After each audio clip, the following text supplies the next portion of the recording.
Berikutnya, kita akan melihat bagaimana break digunakan di dalam control flow for. Jadi tadi kita sudah lihat bagaimana menggunakan break di dalam do while. Nah, saat ini kita akan coba melihat bagaimana break digunakan di control flow for.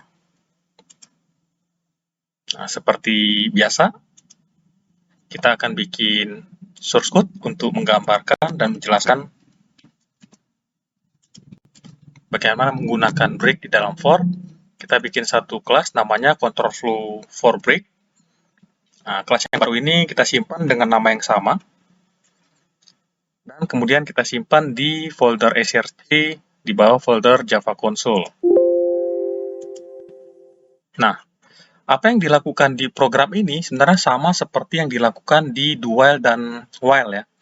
Jadi di sini di program ini kita diminta sebagai user itu mengisi suatu angka, di mana berdasarkan angka yang kita isi, itu program akan menampilkan bilangan ganjil yang pertama. Contohnya kalau kita isi dengan angka 2, maka program akan menampilkan 2 bilangan ganjil yang pertama. Kalau kita isi dengan angka 5, program akan menampilkan 5 bilangan ganjil yang pertama. Oke, biar kita lihat contohnya, bagaimana program ini running. Mari kita compile dan kita eksekusi ya. Nah, untuk melakukan compile seperti biasa, kita menggunakan Java C, Java, dan kita sebutkan nama ininya ya, nama kelasnya ya, nama fisik filenya. Oke, setelah berhasil, kita jalankan dengan perintah Java.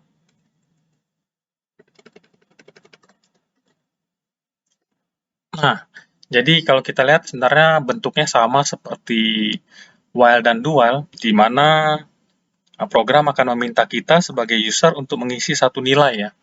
Nah, kemudian berdasarkan nilai ini akan ditampilkan berapa jumlah bilangan ganjilnya. Oke, mungkin langsung kita isi dengan angka 2. Tapi sebelumnya mari kita lihat program atau source code dari kelas yang kita buat. Di baris 8-10 kita melakukan deklarasi dan inisialisasi, dan pada waktu baris 10 dijalankan, kita mendapati bahwa variabel i nilainya 0, limit number itu masih belum memiliki nilai, number of odd itu 0. Kemudian di baris 13 dan 14 itu program menunggu ya, meminta user kita untuk mengisi satu angka dan kemudian menekan enter. Nah, pada waktu kita mengisi angka, contohnya 2, dan tekan enter, maka angka 2 ini sebagai string itu akan disimpan di variabel input data. Nah, kemudian karena ini bentuknya string, maka angka 2 perlu kita convert, kita ubah menjadi tipe bilangan int ya. Nah, karena itu kita menggunakan wrapper class integer dan metodenya parseInt. Hasil konversi dari string menjadi bilangan int ini kita tampung di variabel namanya limit number. Sehingga pada waktu kita tekan tombol enter, maka limit number isinya akan berisi angka 2 ya. Jadi kita sudah memiliki i sama dengan 0, limit number sama dengan 2 sesuai dengan yang diisi dari keyboard, number of odd itu isinya 0. Nah, kemudian proses sampai ke baris 17, di mana akan menampilkan tulisan sebelum for ya. Nah, jadi ya, kalau kita lihat polanya sama, sebelum perulangan, sebelum control flow, contohnya ini for, kita selalu menampilkan sebelum ya. Nah, nanti sesudahnya pun kita tampilkan. Jadi sebelum control flow ini dieksekusi, kita menampilkan tulisan sebelum for. Oke, nah, agar kita dapat melihat cara kerja break dalam for, maka kita akan melakukan simulasi. Jadi, pada waktu baris 17 dijalankan, kita memiliki nilai i sama dengan 0, limit number sama dengan 2, sesuai dengan yang diisi dari keyboard, number of odd itu sama dengan 0. Ya. Oke, mari kita coba lihat simulasinya. Jadi, ini potongan source code tadi. Jadi, kita sudah lihat bahwa perulangan atau control flow for itu adalah dari baris 18 sampai baris 30 ya. Dari baris 18 sampai baris 30. Nah, itu sudah kita lihat seperti ini. Nah, pada waktu di baris 17, Ya, seperti tadi ya.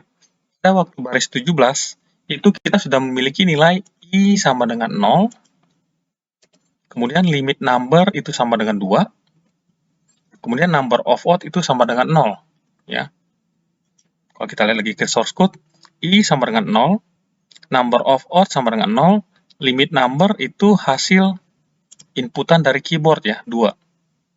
Sehingga nilai variabel ketiga variabel tersebut sebagai berikut pada waktu baris 17 selesai dijalankan. I sama dengan 0, limit number sama dengan 2, number of odd sama dengan 0. Nah, berikutnya itu kita akan masuk ke control flow for. Nah, perlu kita ingat, untuk control flow for itu sintaksnya, penulisannya, itu sedikit berbeda dengan while dan do while ya. Jadi kalau kita ingat, untuk for itu ada bagian namanya initialization, kemudian bagian expression, bagian increment, baru kemudian bagian badan program ya.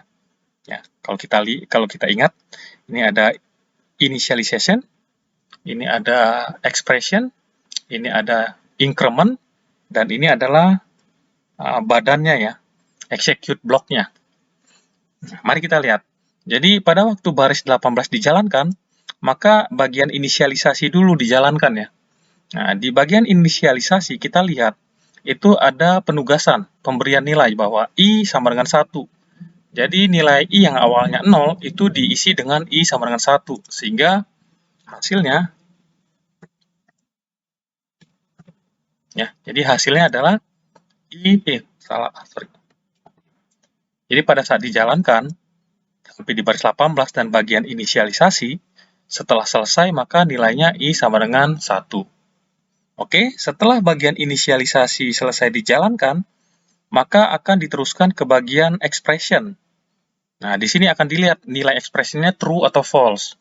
Nah, di sini kita langsung sudah nulis true ya, sehingga proses berulangan itu dapat dilakukan. Jadi bagian 19, baris 19 sampai 30 itu akan dijalankan.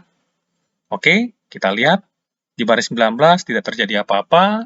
Di baris 20 itu ada expression sebagai berikut. Ya, I persen 2 sama dengan 1. Langsung aja kita ganti nilainya ya. I itu 1. Nah, jadi kita memiliki expression sebagai berikut. 1 persen 2 sama dengan 1. Nah, ini yang kita proses dulu ya. Ini yang kita proses dulu, seperti penjelasan sebelumnya, bahwa operator sisa pembagian itu levelnya lebih tinggi dari operator sama dengan.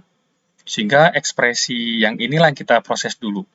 Nah, ini artinya 1 dibagi 2 sisanya berapa sih? Nah, 1 dibagi 2 sisanya 1 ya. Nah, sehingga akan menghasilkan ekspresi yang baru sebagai berikut. Jadi hasil ini telah diproses menjadi ekspresi yang baru. 1 sama dengan 1. Apakah benar 1 sama dengan 1? True ya, benar ya. Nah, karena nilai ekspresi ini true, maka baris 21 sampai baris 24 itu akan dijalankan. Oke, kemudian proses akan diteruskan ke baris 21, tidak terjadi apa-apa. Di baris 22, di sini kita menambahkan nilai number of odd itu dengan 1. Ya. Karena nilai number of odd saat ini 0, ditambah 1, sehingga setelah proses ini dijalankan, setelah baris 22 ini dijalankan, number of odd itu memiliki nilai 1. Oke. Nah, berikutnya kita terus ke baris 23. Di baris 23 kita menampilkan nilai variabel I ya. Variabel I. Saat ini variabel I nilai 1.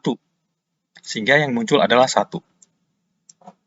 Oke, itulah hasil dari eksekusi baris 23. Kita menampilkan 1. Proses berikutnya ke baris 24 dan control flow if selesai. Di baris 25 kita menemukan control flow if yang baru ya. Yang mana ekspresinya sebagai berikut. Nah, biasa langsung kita ganti nilainya. Number of odd saat ini udah 1 ya. Limit number nilainya 2. Nah, kita memiliki ekspresi seperti ini. 1 sama dengan 2. Apakah benar 1 sama dengan 2? False ya. Salah.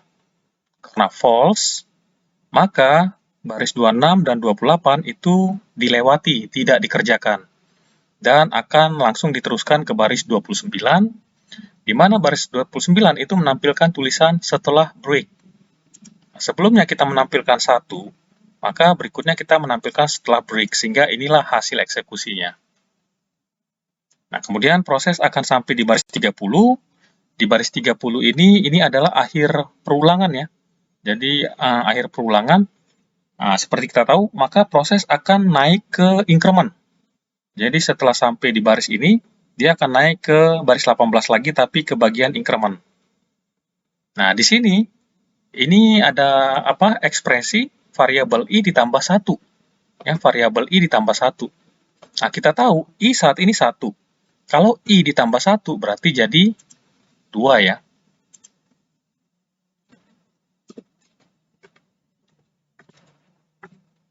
Oke. I2 baru number of odd 1.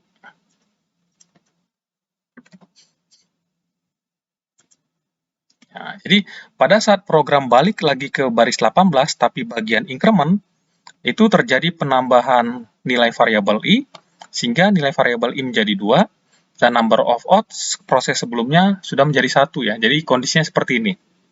Nah, setelah increment ini selesai dijalankan, maka akan diteruskan ke bagian expression. Nah, di bagian expression kita lihat nilai expressionnya true, sehingga baris 19 sampai baris 30 itu akan dijalankan dengan kondisi sebagai berikut. Oke, kita lihat baris 20 ada expression i persen 2 sama dengan 1, langsung kita ganti. I-nya saat ini 2.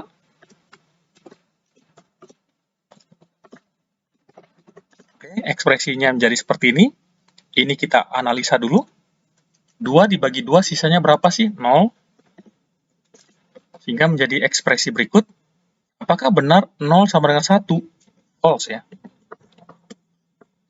Jadi, ekspresi ini nilainya false, sehingga baris 21 sampai 24 itu tidak dijalankan atau dilewati. Nah, proses akan diteruskan ke baris 25. Di sini kita ketemu lagi nih dengan control flow if, di mana ekspresinya sebagai berikut. Langsung aja kita ganti nilainya. Number of odd nilainya 1. Limit number nilainya 2. Jadi kita punya ekspresi sebagai berikut. 1 sama dengan 2. Apakah 1 sama dengan 2? False ya. 1 sama dengan 2 false. Nah, karena ekspresi dari baris 25 ini false, maka baris 26 sampai 28 itu tidak dikerjakan atau dilewati, dan proses akan diteruskan ke baris 29. Di baris 29 itu kita menampilkan tulisan setelah break, sehingga inilah yang muncul. Oke, setelah itu proses akan sampai ke baris 30. Nah, di sini ditemukan akhir loop ya, akhir loop. Nah, seperti biasa dia akan naik lagi ke atas ke bagian increment. Nah, di sini increment itu i-nya dinaikin 1. Saat ini kita memiliki nilai i sama dengan 2. Karena dinaikin 1, maka nilainya jadi 3. Limit number tetap, number of odd juga tetap, tidak ada perubahan. Nah, setelah ini ekspresi increment ini dijalankan, maka akan diteruskan ke bagian expression. Nah, karena memang nilai expression ini true, maka bagian ini akan dijalankan lagi ya. Proses akan diteruskan ke baris 19, tidak terjadi apa-apa. Di baris 20 ada expression ini, langsung kita ganti. Oh, ini tadi berapa? 3 ya, sorry. Ini 3. Ya. Jadi, ya ini langsung kita ganti I 3 persen 2 sama dengan 1. Nah, kita punya ekspresi seperti ini. Nah, ini kita proses dulu. 3 dibagi 2 sisanya berapa sih? 1 ya. Nah, setelah kita evaluasi menjadi ekspresi baru seperti ini. Apakah 1 sama dengan 1? Ya, true. Jadi, dengan kondisi data seperti ini, nilai ekspresi ini adalah true. Nah, karena true, baris 21 sampai 24 itu dieksekusi, dijalankan. Baris 21 tidak terjadi apa-apa. Baris 22 itu kita menambahkan nilai variabel number of odd itu dengan 1. nilai number of odd adalah 1 ditambah 1 menjadi 2 ya. Nah, kemudian kita terus ke baris 23. Di sini kita menampilkan nilai variabel i. Oke, nilai variabel i saat ini adalah 3 ya. Nah, jadi sehingga pada waktu ditampilkan itu muncullah 3. Itulah yang hasil dari eksekusi atau ya eksekusi baris 23, kemudian akan diteruskan ke baris 24. Nah, kemudian diteruskan ke baris 25. Di baris 25 kita menemukan lagi control flow if dengan expression sebagai berikut. Langsung kita ganti. Number of odd itu sudah menjadi 2. Limit number itu masih 2 ya. Hingga kita memiliki ekspresi sebagai berikut. Apakah 2 sama dengan 2? True ya. Nah, jadi nilai ekspresi ini dengan kondisi nilai variabel di atas itu adalah true. Karena true, maka baris 26 sampai baris 28 dijalankan. Nah, ternyata kita menemukan di baris 27 itu ada break ya, ada statement break. Nah, di mana kita tahu kalau break itu artinya mengakhiri proses perulangan. Karena proses perulangan yang kita gunakan sekarang adalah for, maka perintah break ini itu akan mengakhiri looping atau control flow for ya, yang dari baris 18 sampai dari baris 30. Oke, kita balik lagi ke source code biar kita lihat keseluruhan.